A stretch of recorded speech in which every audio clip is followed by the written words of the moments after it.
Mes chers amis, en ces jours de Hanouka, nous allons évoquer une idée qui traverse la fête de Hanouka et qui est en fait le point central peut-être de cette fête de Hanouka. C'est la notion de Hoda'a.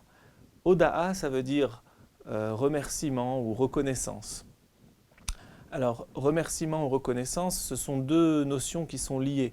Lorsqu'on remercie quelqu'un, c'est qu'on reconnaît le bienfait qu'il nous a donné. On reconnaît le bienfait du bienfaiteur. Alors, cette notion de Hoda'a, comment elle est articulée dans Hanouka, c'est qu'on rajoute un passage dans la prière et aussi dans le Birkat Hamazon qui s'appelle Al-Anissim et dans lequel on remercie Hachem pour le miracle de la victoire de la guerre des Hashmonaïm contre les Grecs. Et puis on évoque le miracle de l'huile qui a permis d'allumer la menorah pendant 8 jours, alors que la quantité d'huile ne suffisait que pour un jour. Alors la question qui se pose, c'est en quoi cette notion de Hoda'a, de remerciement, elle est spécifique à Hanouka. En fait, tout au long de l'année, on remercie Hachem, on reconnaît les miracles, les bienfaits du Créateur. Et d'ailleurs, ce passage de Al-Anissim qu'on rajoute à Hanouka, il est placé, il est incorporé justement dans la bénédiction, dans la prière de la Hamida, dans le passage qui est relatif justement à la reconnaissance, Modim. Et aussi dans le Birkat Hamazon, c'est dans la bénédiction de Nodelecha. Donc, en fait, ce remerciement, cette reconnaissance, c'est une extension de ce que plus généralement on fait tout au long de l'année, c'est-à-dire remercier Hachem. Alors, quelle est la spécificité de Hanouka sur ce point de la Hoda'a? En quoi cette notion de Hoda'a, elle revêt une couleur spécifique à Hanouka? Qu'est-ce qu'il y a de spécial? Donc on va essayer de répondre à cette question et on va poser une autre question relative à Hanouka. Vous savez que on va dire la galoute, c'est-à-dire l'exil ou la domination de l'Empire grec, il a une spécificité, c'est que c'est un exil qui s'est opéré en terre même d'Israël. C'est-à-dire que les Juifs n'ont pas été exilés aux quatre coins de la planète, mais c'est sous forme de xérot, c'est-à-dire de décrets qui empêchent la pratique des mitzvot, qui empêchent l'étude de la Torah. Ce sont des décrets qui ont bien embêté les Juifs.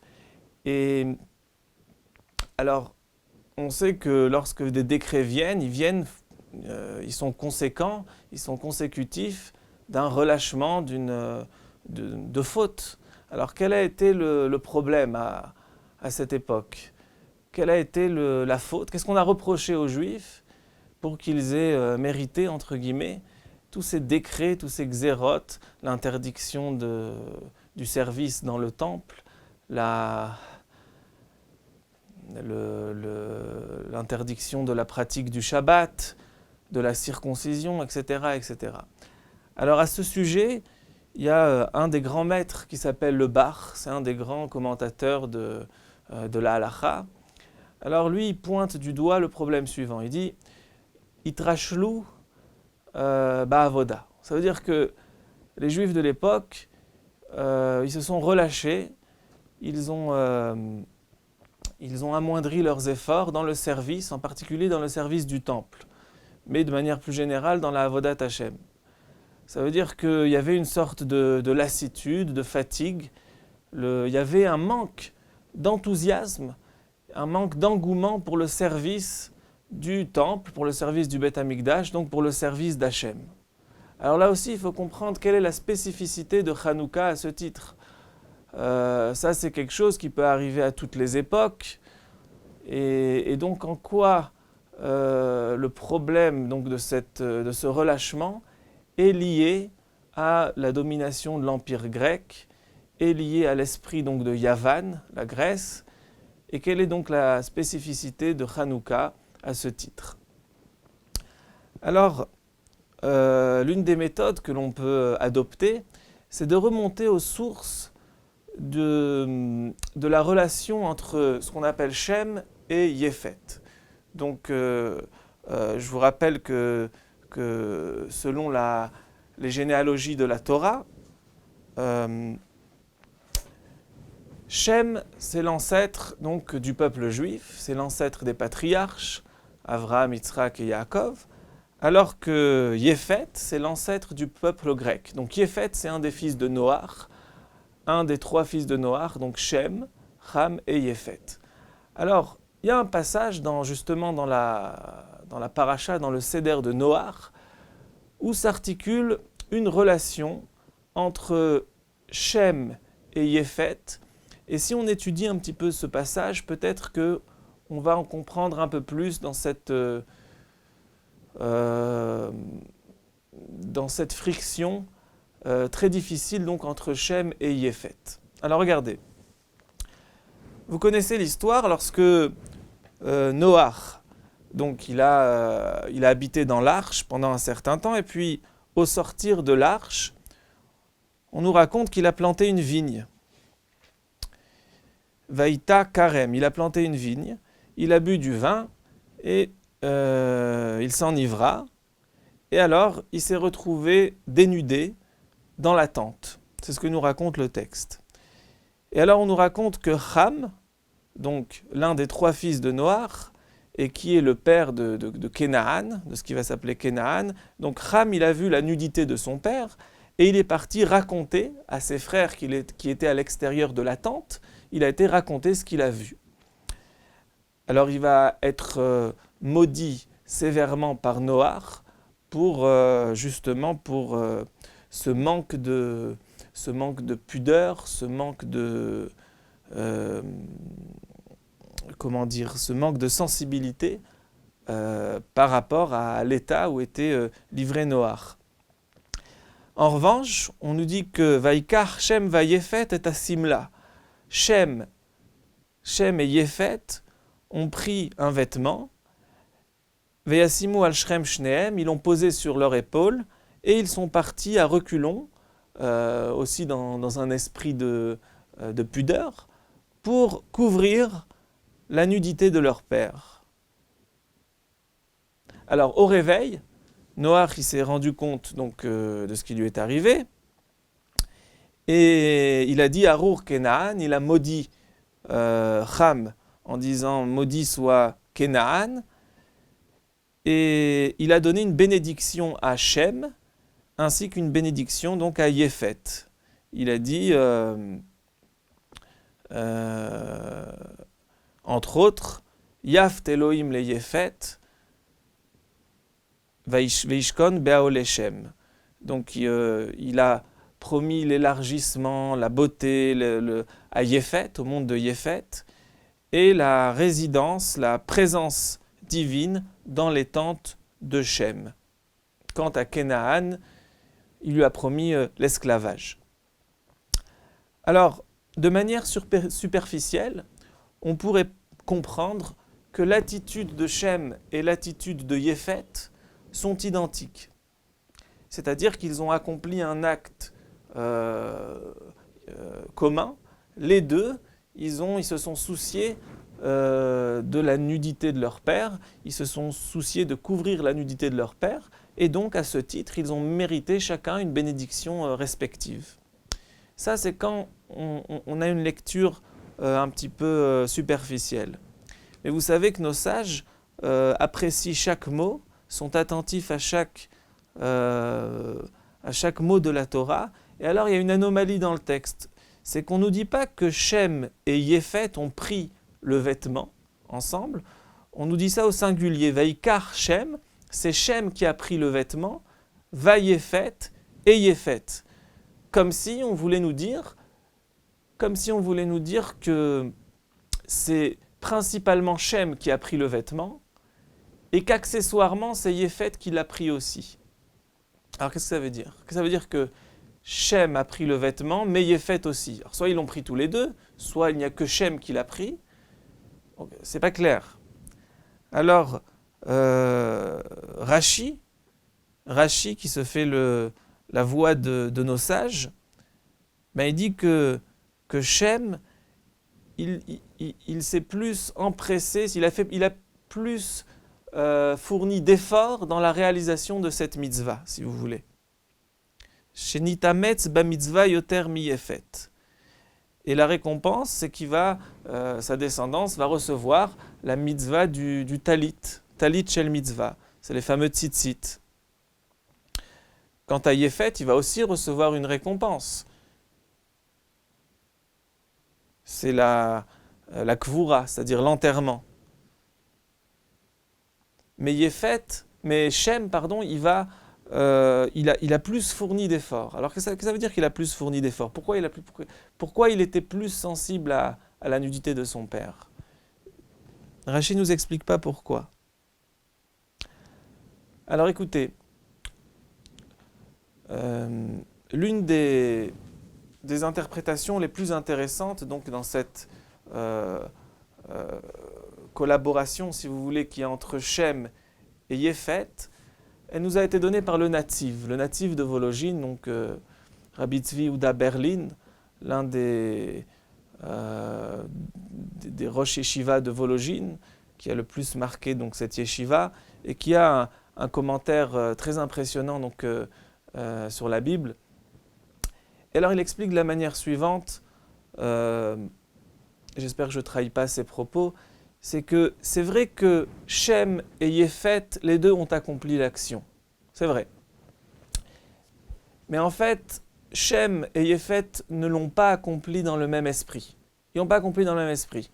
Ils l'ont accompli de manière différente. C'est que Shem, il s'est soucié essentiellement de la mitzvah.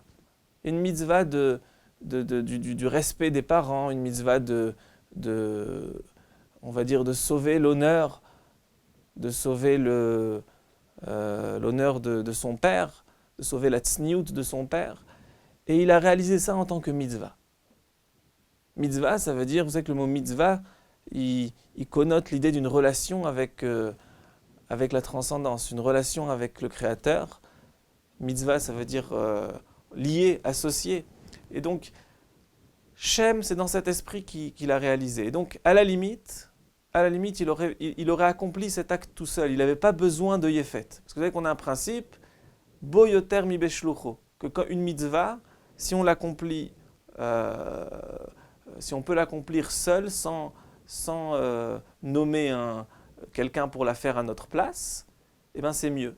Bien que le résultat sera peut-être le même. Mais la mitzvah, si on accomplit quelque chose dans un esprit de mitzvah, alors on veut l'accomplir soi-même. Et donc c'est dans cet esprit que Shem, il a accompli cette mitzvah. À la limite, il aurait pu l'accomplir lui-même, si ce n'est que les circonstances, on va dire le côté technique ne lui permettait pas. Il avait besoin de la participation de Yefet techniquement, mais à la limite, il aurait voulu réaliser cette mitzvah tout seul. Par contre, Yefet, c'est dans un autre esprit qu'il a accompli cette mitzvah. Yefet, en fait, il n'a pas accompli en tant que mitzvah. Il a eu un souci, on va dire qu'on aurait qualifié d'humain ou d'humaniste.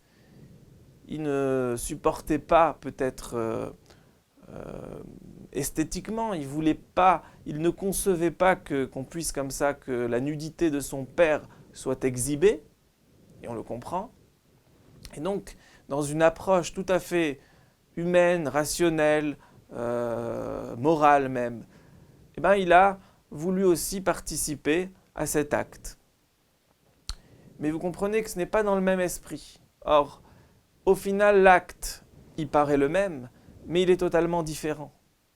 C'est que l'un, il a une approche mitzvatique de la chose, c'est-à-dire une approche qui est liée à la notion de transcendance, de sainteté, de sanctification, alors que l'autre, donc qui est faite, c'est plutôt dans un souci, donc, comme on l'a dit, humain, rationnel, fermé sur lui-même. Mais les deux ont accompli un acte noble, Et donc, ils seront récompensés chacun à ce titre. Sur ça, il n'y a pas de... tout le monde est d'accord. Donc ça, c'est la première fois donc, qu'on entretient, qu'on raconte dans la Torah une comparaison, qu'on établit une comparaison entre Shem et Yéfet.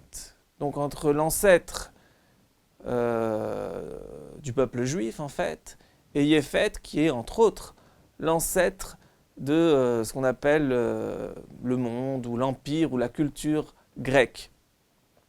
Et ce qu'on constate, c'est ce que vont en fait exprimer les sages de tous les temps, c'est qu'il y a une proximité entre Shem et Yéfet. Il y a une proximité, ils ont quelque chose en commun. Mais c'est justement parce qu'ils ont cette chose en commun que ce sont les pires ennemis. Puisque vous savez que les pires ennemis, c'est non pas les gens qui sont complètement différents, c'est au contraire les gens qui se ressemblent. Les pires guerres, c'est les guerres entre frères. Et donc, c'est un petit peu cette relation qui va se projeter après dans l'histoire. Alors, qu'est-ce qu'on constate pour revenir à la période de Hanouka et donc à la période d'hellénisation et la période grecque? Qu'est-ce qu'on constate? On constate que même chez le peuple juif, il y a eu une approche de la mitzvah, il y a eu une approche de la avoda, c'est-à-dire une approche du service dans le temple, qui est devenue petit à petit, en tout cas qui aurait pu devenir complètement, une approche grecque, c'est-à-dire une approche dénuée de cette notion de transcendance, cette notion de connexion à quelque chose, à un pouvoir créateur, à Dieu en fait. En fait, ce qui s'est passé, c'est que la avoda dans le temple, elle s'est faite de plus en plus de manière formelle, institutionnelle, et de moins en moins en faisant participer la neshama, en faisant participer la lumière intérieure qu'il y a en chacun, et en essayant de retrouver cette lumière dans le temple. Alors je vais vous donner un exemple que raconte le Talmud à la fin du traité de Souka. C'est qu'il y avait une fille qui s'appelait Myriam Bat Bilga et qui était mariée à un notable grec. Et alors, elle faisait partie et sa famille faisait partie d'un mishmar, c'est-à-dire vous savez que dans le temple, il y avait des équipes qui à tour de rôle travaillaient dans le temple. Donc c'était chaque semaine un autre groupe, une autre équipe. Et donc cette Myriam Bat Bilga, une fois, elle s'est trouvée devant l'autel, devant le misbéach, et alors elle a eu un geste de mépris. Elle a donné un coup de pied au misbéach, et elle lui a dit « Lukus, Lukus, admata yata mechale mamonan shel Israël ». Elle a dit « Jusqu'à quand, misbéach, autel, tu vas manger, tu vas consumer l'argent d'Israël ».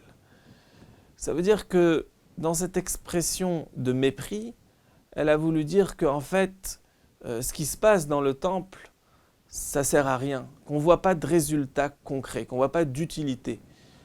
C'est une vision utilitaire du service dans le temple.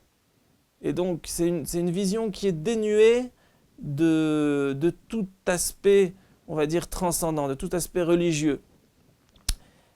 Et donc, elle véhiculait par ce propos une atmosphère plus générale qui commençait à s'instaurer dans le peuple juif et qui ne voyait dans le Beth Amikdash qu'une institution, qu'un service comme un autre.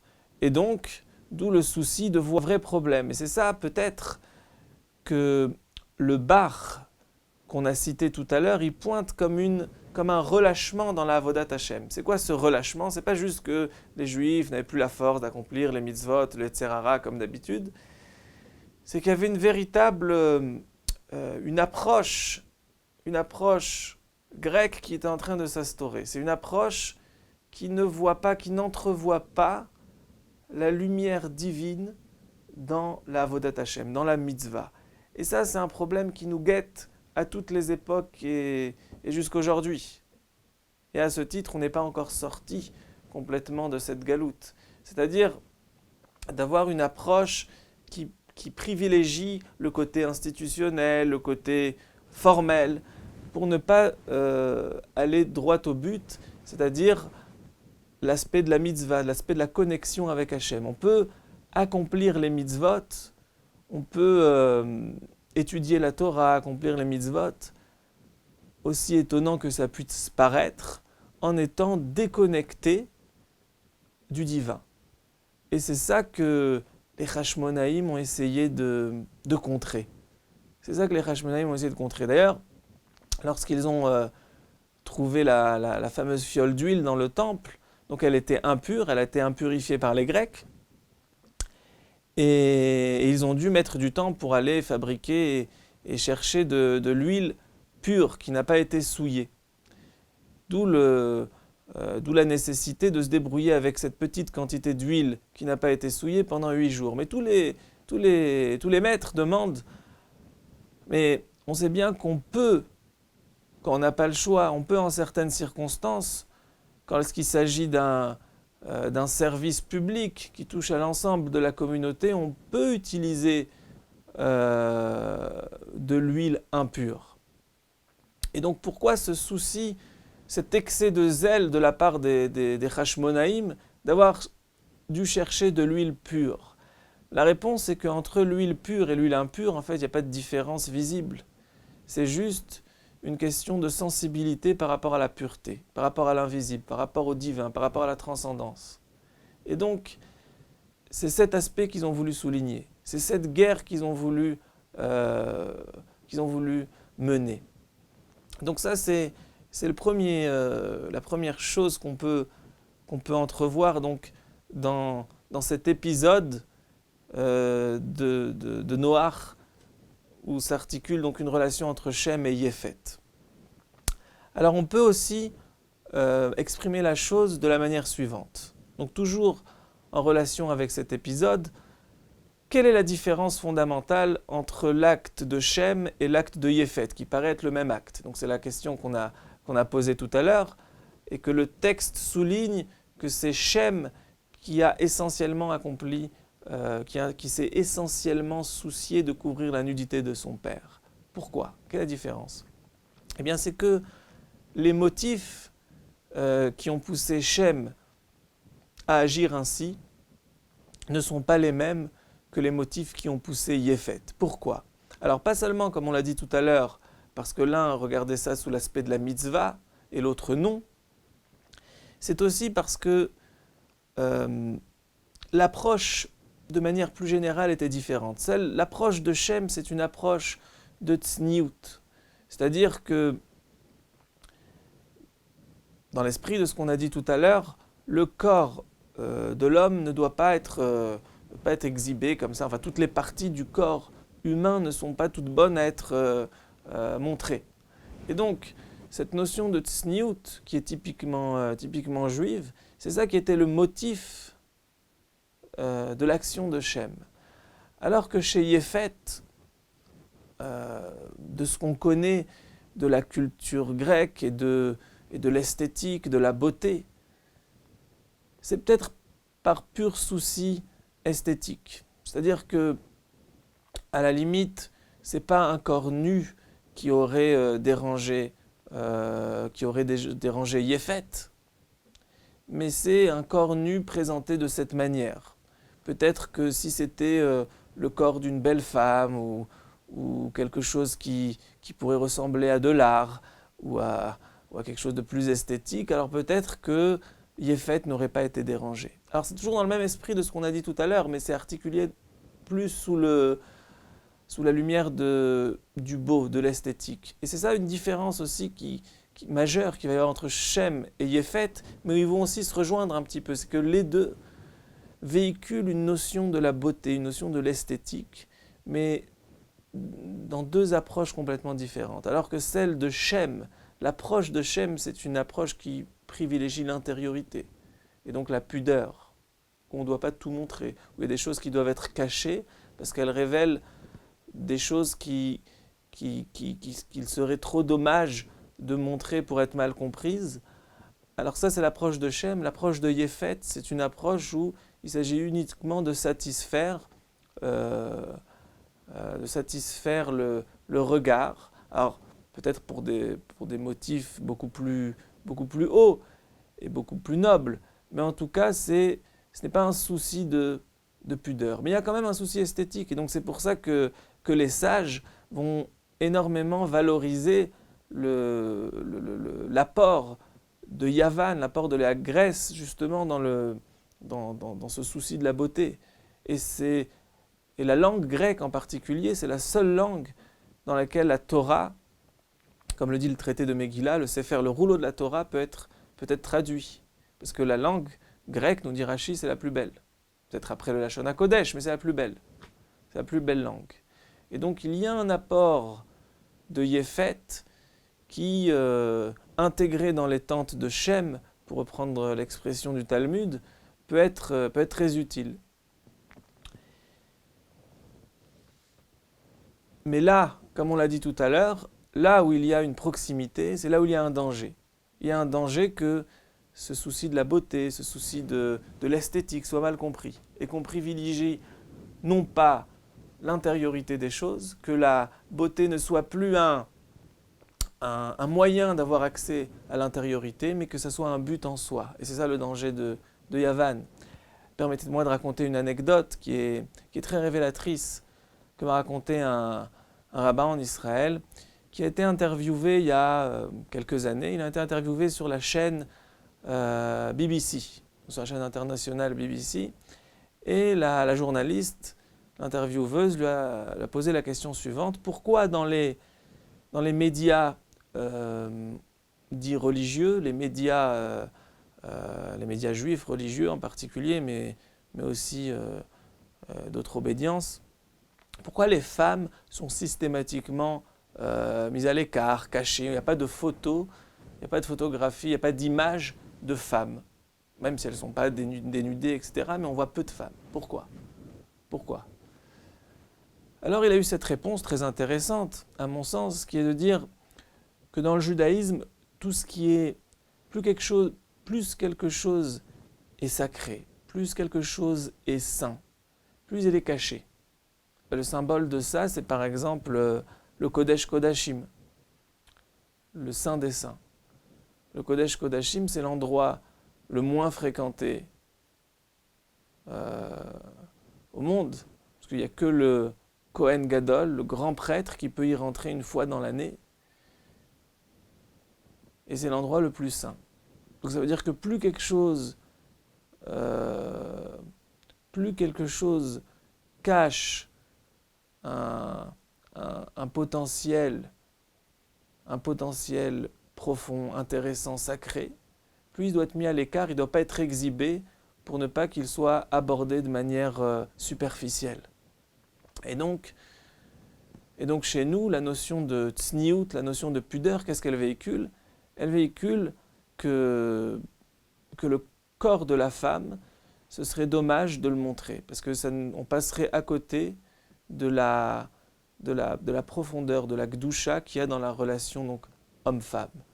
Et c'est ça la notion de la tsniout. La notion de la tsniout, c'est qu'au lieu de montrer quelque chose et de s'arrêter là, voilà, le corps de la femme, c'est tout, on préfère le mettre de côté en étant conscient qu'il y a là quelque chose de beaucoup plus intéressant à aborder dans donc la relation homme-femme.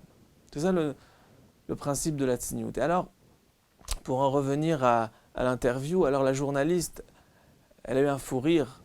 Elle a dit: j'ai jamais entendu quelque chose d'aussi ridicule. J'ai jamais entendu quelque chose d'aussi ridicule. Elle s'est éclatée de rire. Alors bon, passons sur la réponse du rabbin, il l'a remise à sa place, mais c'est révélateur. C'est révélateur de la différence de conception entre Yéfet et Shem. C'est que et c'est vrai qu'il y a des choses qui ne sont pas esthétiques, mais le visage, la beauté d'une femme, pourquoi pas dans les journaux, pourquoi pas dans les médias, etc. alors que l'approche de Shem, c'est une approche beaucoup plus profonde. Vous savez que, justement, sur cette notion de la beauté, il y a une anecdote dans le Talmud, dans le traité de Ta'anit. On nous dit que la fille du César, elle a interpellé un rabbin qui s'appelait Rabbi Yoshua ben Hanania. Alors Rabbi Yoshua ben Hanania, c'était donc un grand sage du Talmud, et elle lui a dit comment un corps, comment une sagesse aussi belle peut résider dans un corps aussi laid. Donc elle faisait référence au corps de Rabbi Yoshua ben Hanania, qui apparemment n'était pas des plus beaux. Elle a dit, je ne comprends pas comment une chorma, une sagesse aussi belle, quelque chose d'aussi beau, peut résider dans un tel réceptacle, dans un tel récipient. C'est une question, c'est presque une question philosophique, qui aurait pu intéresser les Grecs. Mais en tout cas, qu'elle a formulée à Rabbi Yoshua ben Hanania. Il a eu cette réponse, il lui a dit, et dans quoi ton père met-il son vin? Alors elle lui a dit, comme tout le monde, dans des récipients en argile. Alors il lui a dit, mais des gens de votre rang, ils devraient mettre le vin dans des ustensiles en or ou en argent. Alors c'est ce qu'elle a fait, elle est partie voir son père, elle lui a dit, mais pourquoi on ne mettrait pas notre vin dans des récipients beaucoup plus adaptés à notre rang social? Alors c'est ce qu'a fait le père, le César, il a fait mettre le vin, il a transvasé le vin dans des récipients en or, en argent, et vous imaginez la suite, le vin a tourné au vinaigre. Alors, le César, il a fait appeler Rabbi Yoshua ben Hanania, une fois qu'il a appris que c'était lui qui avait donné cette idée. Il lui a dit, pourquoi tu as donné ce conseil? Alors Rabbi Yoshua ben Hanania, il lui a expliqué. Il a dit, voilà, de la même manière que le vin doit résider dans un kéli, dans un ustensile moche, et la sagesse aussi, elle doit résider dans un corps moche. Alors il lui a dit, mais il y a des talmidei chachamim, il y a des érudits qui sont beaux. Alors il a répondu, oui, mais si ils avaient un corps plus laid, ils seraient beaucoup plus sages. Ils auraient atteint encore d'autres degrés de chorma. C'est-à-dire, on voit de ce passage du Talmud que en tout cas, je ne sais pas si fondamentalement, mais dans la pratique, on peut difficilement allier esthétique et chorma, et sagesse. Pourquoi? Parce que la sagesse, c'est la course vers la compréhension, vers l'intériorité des choses. Pour ça, il faut s'annuler, pour avoir accès véritablement à la chorma, il faut un peu s'oublier soi-même, il faut oublier son corps en tout cas. Et pourtant, il y a d'autres occurrences dans la Torah, dans le Talmud, où au contraire, on nous loue la beauté. On nous dit que la beauté, c'est quelque chose de bien, par exemple. C'est juste un exemple parmi d'autres.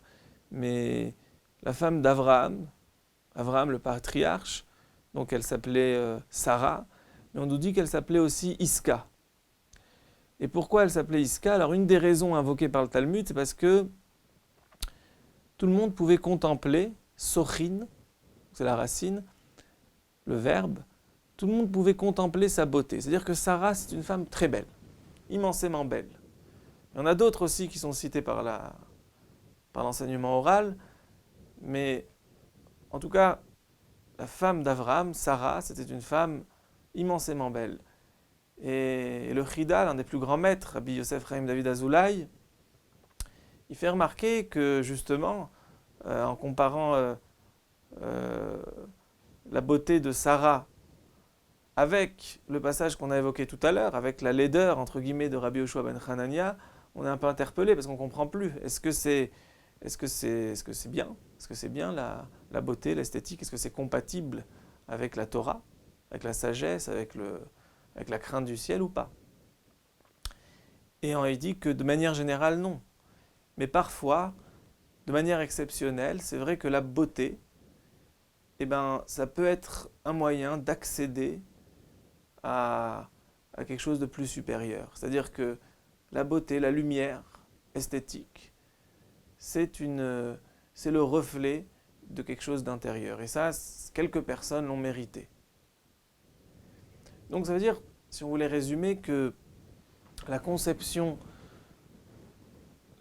grecque et la conception juive, la conception de Shem, sont à la fois proches et à la fois très différentes.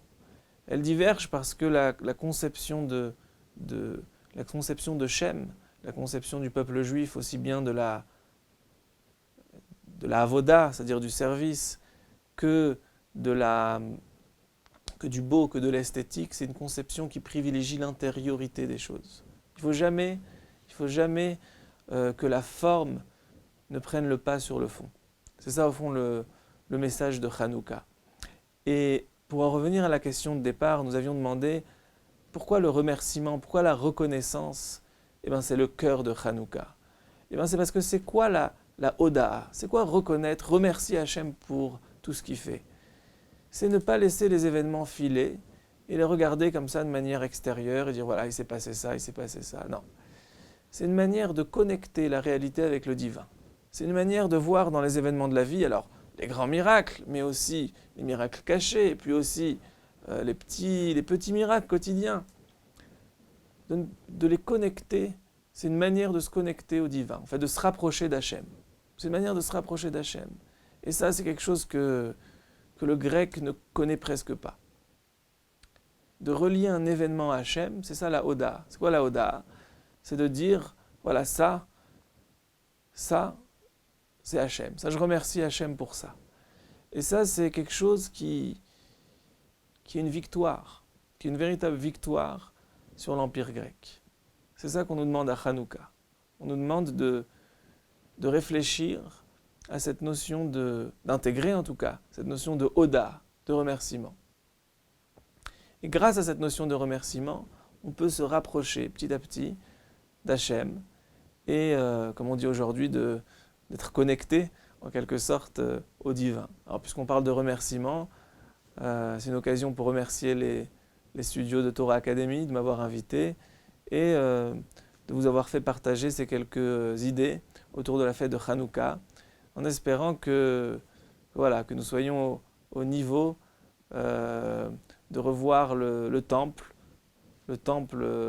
construit et le service au Beth Amikdash reprendre. Voilà, bonne fête de Hanouka.